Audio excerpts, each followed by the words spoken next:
Hello, my name is Lauren Reyes. The following is an account of an interview that I did with my grandmother, Elisa, over the phone in 2011. I live in Texas, she lives in Dominican Republic, and I wish she was here to do this, but this will have to suffice. When I asked her what was her full name and the names of her parents and siblings, she said, "My name is really long." Do you want to hear the whole thing? I said yes. Her name is Elisa Dolores Antonia Espaillat Abreu. Her father's name is Manuel Espaillat.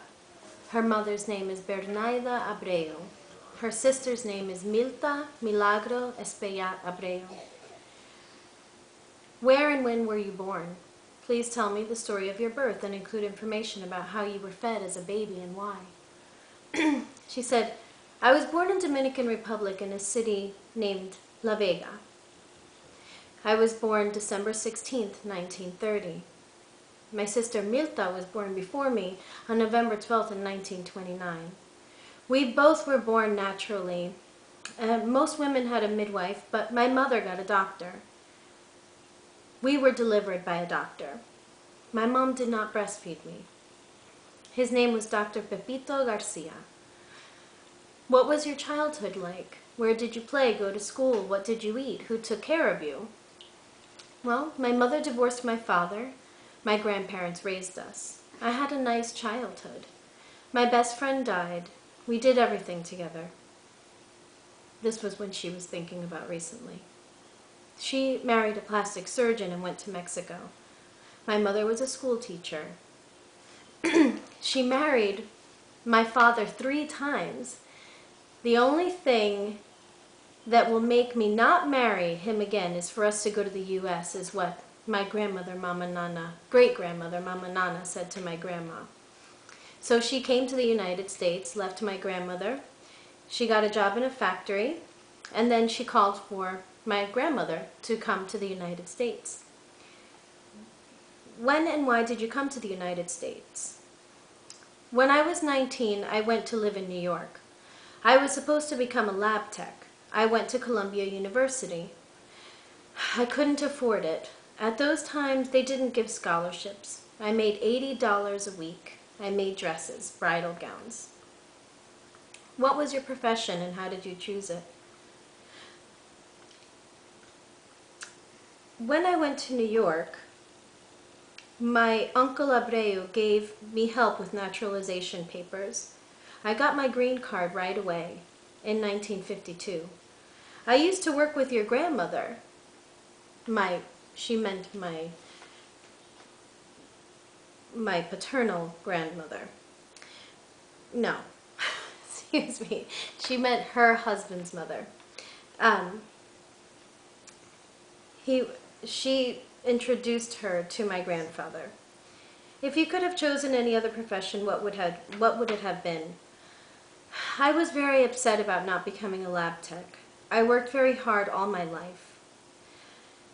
I tried really hard to save money for my children to go to school, but I stayed working as a seamstress. How did your children's births and childhoods differ from your own? Well,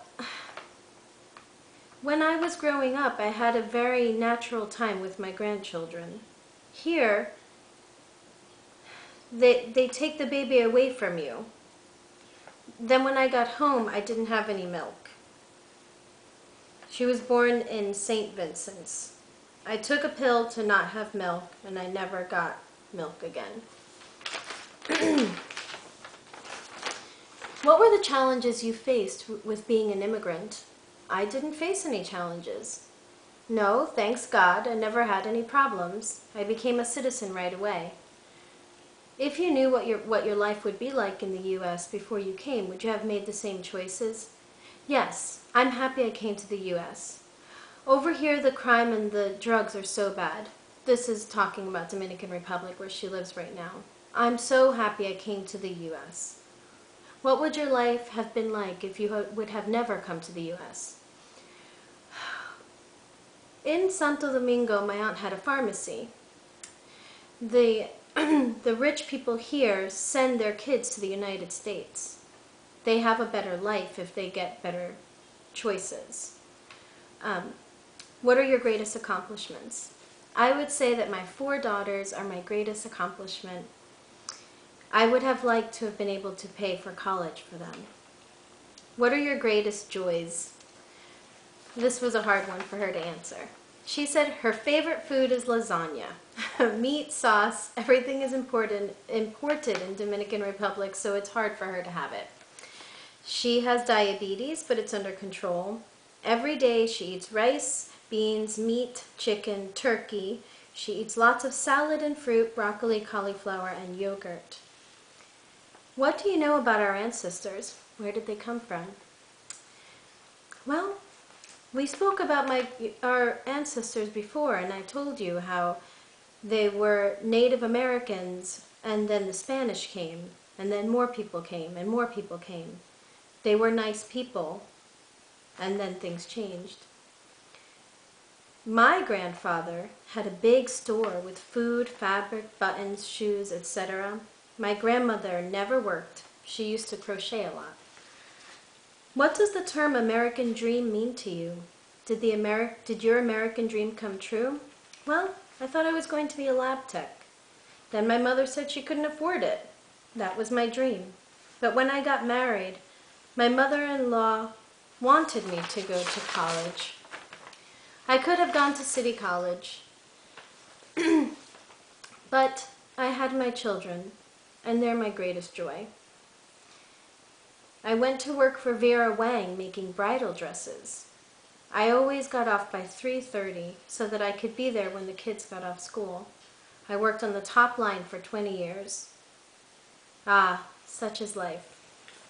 What I would like to say about my grandmother is that she always told me she was going to go back to Dominican Republic, and once she got there, she realized she wanted to come back to Washington Heights to be with her kids in New York. And I think that that's part of the American dream that people forget, is that once you set roots down in a new place, that's your new life. I also remember her making food for me and teaching me how to spell the word doll, and always telling me that I was really special, and that means a lot to me. So, I love you, Grandma, and thank you.